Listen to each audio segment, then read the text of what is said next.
June 1 മുതൽ zero Malabar സഭയിൽ ഏകീകൃത കുർബാന.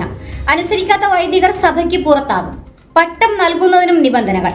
മാർപ്പാപ്പയുടെ നിർദ്ദേശത്തിന്റെ അടിസ്ഥാനത്തിൽ വിമതരുടെ നേർക്ക് അച്ചടക്കത്തിന്റെ വാളോങ്ങി രംഗത്തെത്തിയിരിക്കുകയാണ് സീറോ മലബാർ സഭ. സെന്റ് തോമസ് ദിനത്തിൽ പള്ളികളിൽ ഏകീകൃത കുർബാന അർപ്പിച്ചില്ലെങ്കിൽ വിമത വൈദികർ സഭയിൽ നിന്ന് സ്വമേധയാ പുറത്തുപോയതായി കണക്കാക്കപ്പെടും.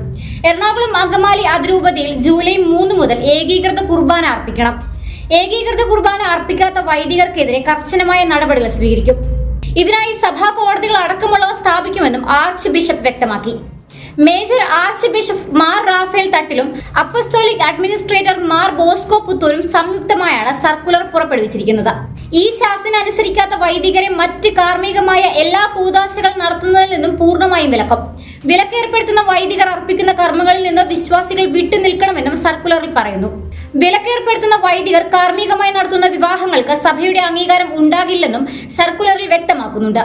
ഏതാനും വൈദികരും അൽമായരും സ്വീകരിച്ച സഭാപരമല്ലാത്തതും യുക്തിരഹിതവുമായ കടുംപിടുത്തവും ഒരിക്കലും അംഗീകരിക്കാനാകാത്ത സമരമുറകളും ദുഷ്പ്രചാരണങ്ങളുമാണ് സഭയിലെ കുർബാന തർക്കം ഇത്രമാത്രം സങ്കീർണമാക്കിയതെന്നും സഭാധികാരികളെ വെല്ലുവിളിച്ചുകൊണ്ട് കത്തോലിക്ക സഭ കൂട്ടായ്മയിൽ തുടരാൻ അനുവദിക്കില്ലെന്നും ആർച്ച് ബിഷപ്പ് പറയുന്നു.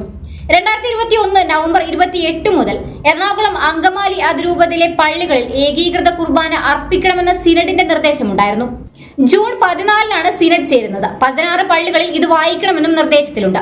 സീറോ മലബാർ സഭയുടെ സ്ഥിരം സിനഡ് അംഗങ്ങൾ വത്തിക്കാനിലെത്തി മാർപ്പാപ്പയെ കണ്ടിരുന്നു. വിഷയത്തിൽ സിനഡ് തീരുമാനമെടുക്കാനും വ്യക്തിഗത സഭയുടെ തീരുമാനങ്ങളെ താൻ മറികടക്കാൻ ആഗ്രഹിക്കുന്നില്ലെന്നുമാണ് മാർപ്പാപ്പ അറിയിച്ചത്. ചർച്ചയിലൂടെ പ്രശ്നം പരിഹരിക്കാനും നിർദ്ദേശിച്ചു. തുടർന്നാണ് എല്ലാ മെത്രാന്മാരും ഉൾപ്പെടുന്ന സിനഡ് ചേർന്നത്. എന്നാൽ സർക്കുലറിലൂടെ പുറത്താക്കാനാവില്ലെന്നാണ് അതിരൂപത സഭ സുതാര്യ സമിതിയുടെ നിലപാട്. ജൂൺ 14 നടക്കേണ്ട സിനഡിലെ തീരുമാനങ്ങൾ മുൻകൂട്ടി തയ്യാറാക്കിയതാണെന്നും AMT ആരോപിച്ചു. ഇന്ന് വൈകിട്ട് യോഗം ചേരുമെന്നും സർക്കുലർ ഗുരുതര സ്ഥിതിവിശേഷം ഉണ്ടാക്കുമെന്നും സഭാ സുതാര്യ സമിതി പറഞ്ഞു. എതിർക്കുന്നവൻ ഏത് ഉന്നതനായാലും പുറത്തെന്നായിരുന്നു അൽമായ ഫോറം സെക്രട്ടറി ടോണി ചിറ്റലപ്പള്ളിയുടെ പ്രതികരണം. മാർപ്പാപ്പയുടെ അന്ത്യശാസനത്തിന് വിമതർ വഴങ്ങുമോ അതോ സഭയിലെ ഭിന്നത രൂക്ഷമാകുമോ എന്നറിയാനുള്ള ആകാംക്ഷയിലാണ് വിശ്വാസി സമൂഹം.